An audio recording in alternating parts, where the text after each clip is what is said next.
If you're aware of the traditional liturgical church calendar, you may know that Advent is the period of time, basically the 4 Sundays before Christmas, where we are in a season of preparation and anticipation and expectation, a bunch of Asians. Expectation for what? What are we trying to create expectation for? The word Advent comes from the Latin word adventure. No, it doesn't. It comes from the Latin word adventus, which means coming. And we are preparing, we are building anticipation, we are building expectation and celebration of the coming of Jesus. And we mean that at least we mean it in 2 senses. One, we're building anticipation for the celebration of the first coming of Christ, when the Word became flesh and dwelt among us. The incarnation. We're preparing for Christmas, which celebrates God taking on the skin suit. And in that sense, Advent helps us to remember. It helps us to look back and commemorate something that's already taken place. And then there's another sense in which Advent is helping us to prepare for the coming of Jesus, and that's in the sense that we're preparing for the second coming of Jesus, or the return of Christ. So we, as the people of Jesus, are right now living, biblically speaking, in the last days. We have already entered into the blessings of the kingdom because of what Jesus accomplished in His first coming, and now we are waiting for the consummation of our inheritance. We are, as it were, counting the days until He comes and brings realization to all of the things that have already been secured for us by His first coming. And so Advent not only helps us to look backwards and commemorate, but Advent also is a season of preparation where we are looking forward. We're looking to the second coming of Jesus Christ. And in that sense, we find ourselves in a position similar to the nation of Israel, who was living in exile and waiting for the arrival of the Messiah.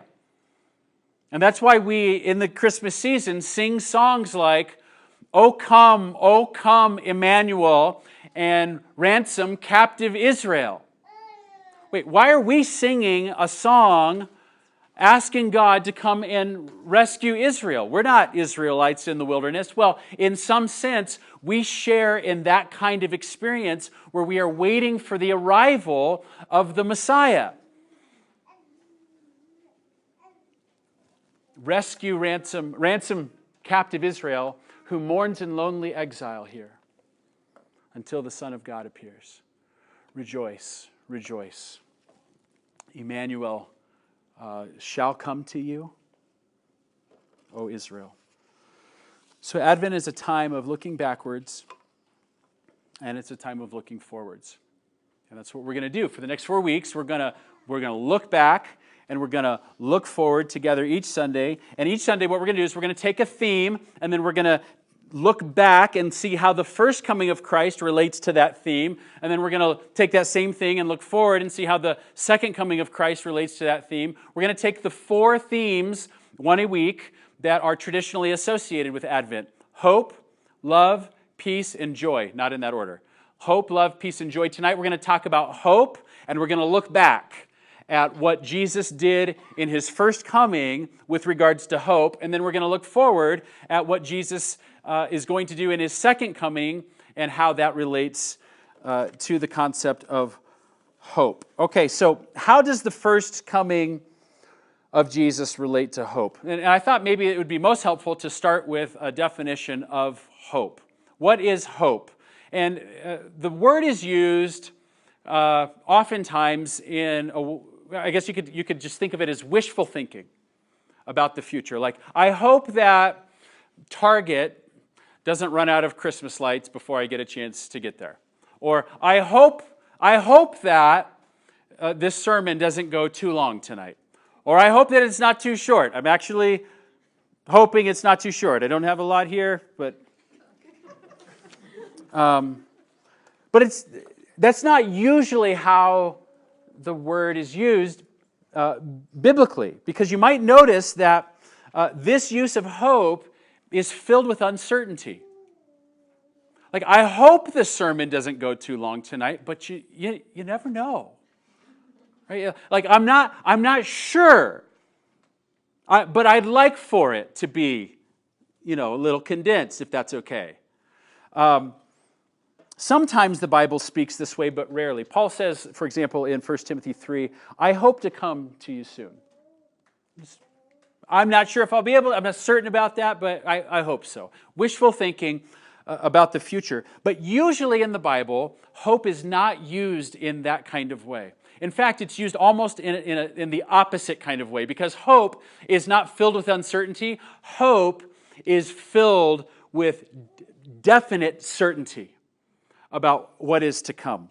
And so that leads us to a second definition of hope, which is something like this. It's a state of heart that feels confidence and security right now because of God's promise of things to come, which are certain. It is secure. It is I'm going to say feeling. It's an affection. It's a state of heart that is secure right now because it's confident in what's to come. Paul uses it in Acts 26:6. He says it like this. He says, "And now I stand here on trial because of my hope in the promise made by God to our fathers." So what's going on there? God made a promise to the fathers, to the old men of Israel, Abraham, Isaac, and Jacob. He made these promises.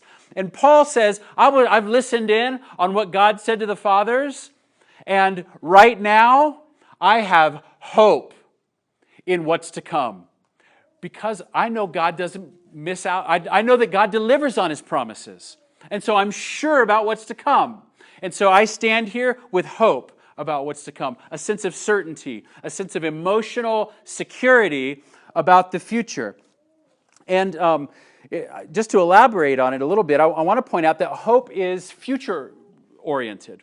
Hope has its posture looking forward in time. It's a subjective feeling that's created in us because of what God has promised and will deliver in the future.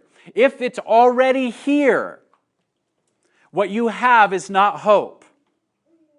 You might have gratitude, you might have joy, you might have a lot of things, but you don't. Hope has to do with a future orientation. This is what Paul says in Romans 8:24. He says, "In this hope we were saved." Now hope that is seen is not hope.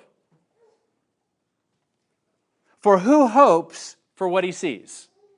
Right? If it's present, then you're not hoping for it because it's already arrived. He says, "But if we hope for what we do not see, we wait for it with patience."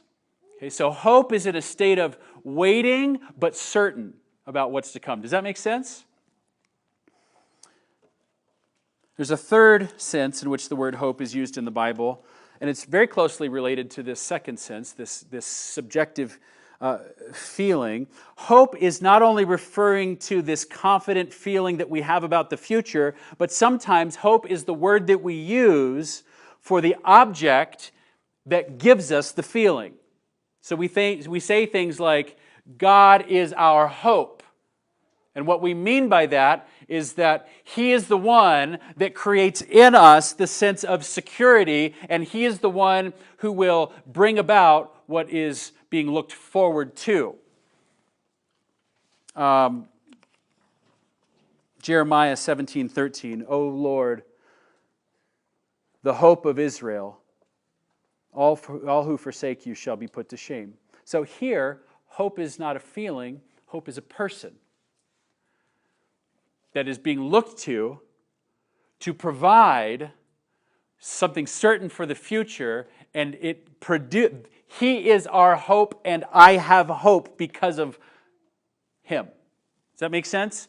So hope can be wishful thinking, or hope can be used in the sense that it is a confident sense of what's to come, or hope can be referred to as the thing that gives me the confidence because of the certainty of His faithfulness. Okay, so how does all of this relate to the first coming of Jesus? What does the incarnation have to do with hope? Well, I'll start with this. Remember, Israel was waiting for the arrival of what God has promised. Israel is living in exile. They are in a covenant with God. They're in a contract with God. And the contract demands of them a performance of obedience to the law. And disobedience to the law meant for Israel a national punishment. The curse of the law, it was known as. And so because of Israel's unfaithfulness to God and unwillingness and, frankly, inability to maintain obedience to the law of God, God brought in a judgment on Israel. He brought in the Babylonians, He brought in the Assyrians first, and then He brought in the Babylonians. And these nations came in. God removed His hand from Israel. These nations came in 722 BC and then again in 586 BC, and they conquered Israel, and then they took the Israelites out of the land, or at least they took the nobility out of the land, the kings and the royalty out of the land. They allowed some of the servants and kind of the commoners to stay in the land. But Israel was thought of as, in general, being removed from the land and therefore in exile. And exile was a state of judgment over the nation. To use the words in Hosea, I will call my people not my people. That was the judgment of God. It was wrath. Now God had, even though He had sent His people into exile for their disobedience to His law, God had nevertheless sent prophets who made promises to Israel. And the prophets said things like this, Zephaniah chapter 3. The Lord has taken away the judgments against you. He has cleared away your enemies. Behold, at that time, meaning at the time when the Lord shows up and takes away your judgments and removes your sin from you, on that day, at that time, I will deal with all your oppressors, and I will save the lame and gather the outcast, and I will change their shame into praise and renown in all the earth. And so Israel was living with hope that was going to come. They were awaiting, you might say, they were awaiting for the arrival of their hope. And they were hoping that their hope would arrive. The one who would bring their confidence to fulfillment. They were waiting for the realization of the promises. And with the arrival of Jesus, their hope arrived. Meaning He brought about the fulfillment of the promises in some sense. Through the arrival of the Son of God, the ultimate judgment of God was removed at the cross in some sense. Through the arrival of Jesus, the enemies of death and sin were removed in some sense. Through the arrival of Jesus, the people of God were saved in some sense. And what I mean by saying in some sense is that in the first coming of Jesus, the promises were, yes, fulfilled, but only in an introductory kind of way. There was a sense in which the kingdom of God had arrived already now. And there was another sense in which the promises were here, but not all the way unfolded. Things were already, and what? Not yet. Okay? Once you get that paradigm in your mind, you'll read the New Testament with much greater insight. There's a sense in which salvation is here already, and there's a sense in which we are waiting for the redemption of our bodies. There's a sense in which the kingdom of God is here already, and there's a sense in which we are waiting for the seventh trumpet to blow and for all things to be consummated. There's a sense in which our hope has arrived already, and there is a sense in which Israel's hope is not yet here. They're waiting for the arrival, the fulfillment, the unfolding in its entirety of their hope. Now, we'll come back to that in a second, but first I want to just talk about the fact that these things are not only true for Israel and those Israelites who put their trust in Jesus, people like Paul, people like John and Andrew and Peter and Philip, but these things are true for us, even though we've come several chapters later in the story. So that we can look back from where we are at the arrival of Jesus, from our perspective, we look back on that and we see that that first coming secured for us those same promises, that the judgment of God has been removed for us also at the cross in some sense. And we have seen that we too can have the enemies of sin and death taken away from us already in some sense. And we too, even though we've come way later in the story, have been saved already in some sense. And that means that when Jesus came the first time, our hope arrived too. Because we want all those things and we look forward to all those things. And when He came, He secured those things for us. And in some sense, we already experience that, don't we? We're already experiencing victory over sin. But in another sense, not yet. You have already entered into resurrection life. Already. But there's a problem. Physically, everybody in this room, unless Jesus comes back first, will die. And that means that there is a not yet aspect to the things that have already launched with regards to our hope. Our hope. So we too find ourselves not just looking back, but looking forward.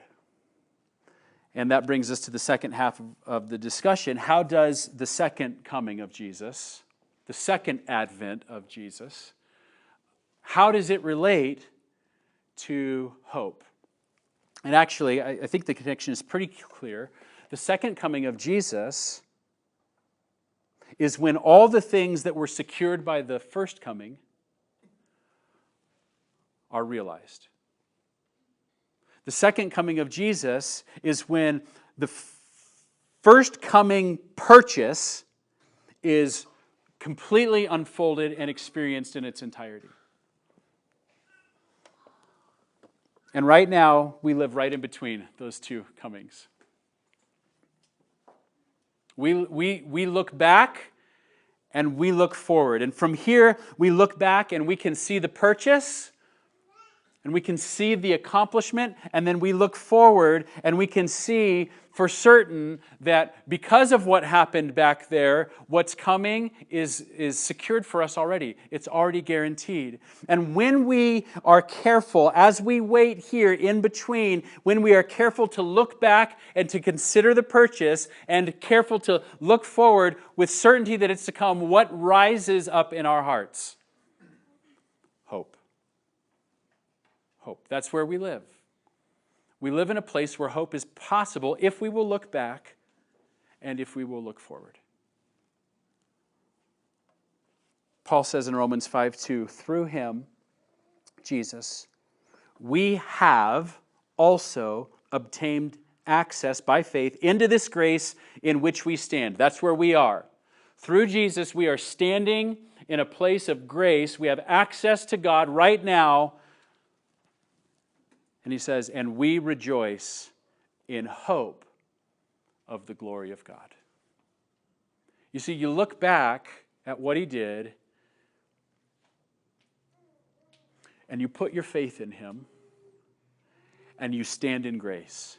And then you look forward at His return in glory, and Paul's wording is that we rejoice in hope of the glory of God, as we stand here in this grace secured for us in the past.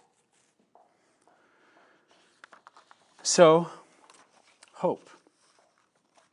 It's something that happens in the heart on the basis of what took place and the certainty of what's to come. I want you to turn to Titus chapter 2, and we're going to close with this. Titus chapter 2.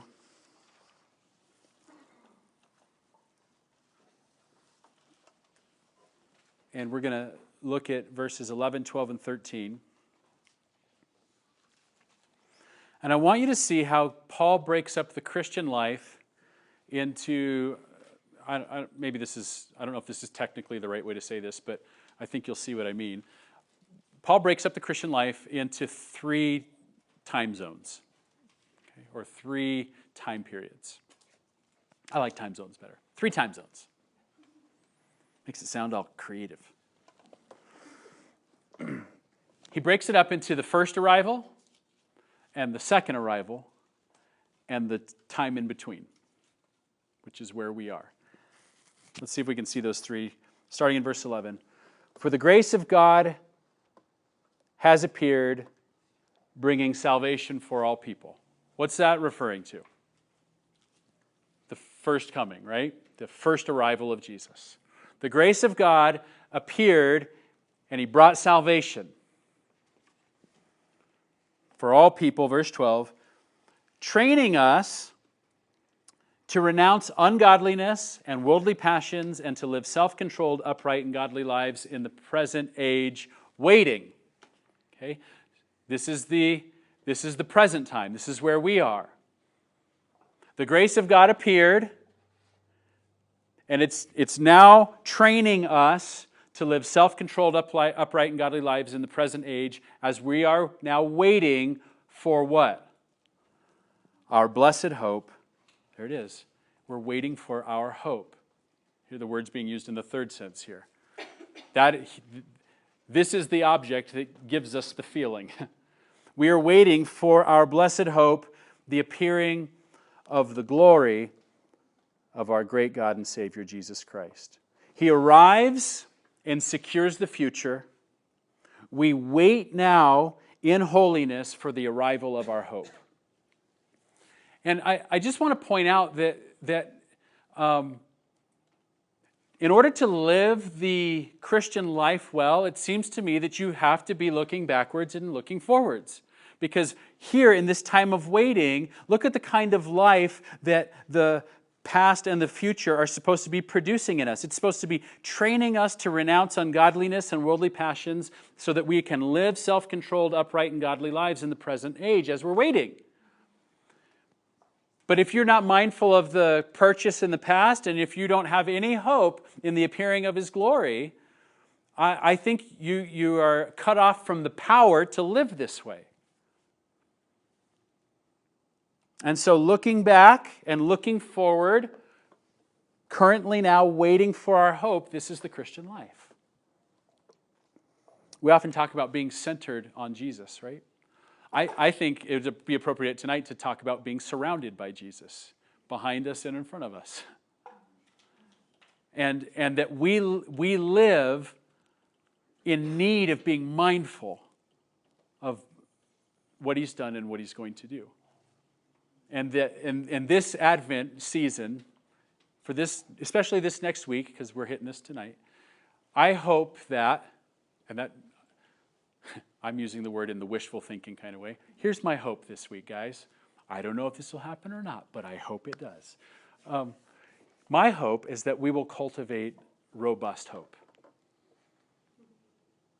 That there will be emotional security in our hearts moving into Christmas as we think about what has been secured for us by the work of Jesus on the cross, knowing the certainty of what's to come.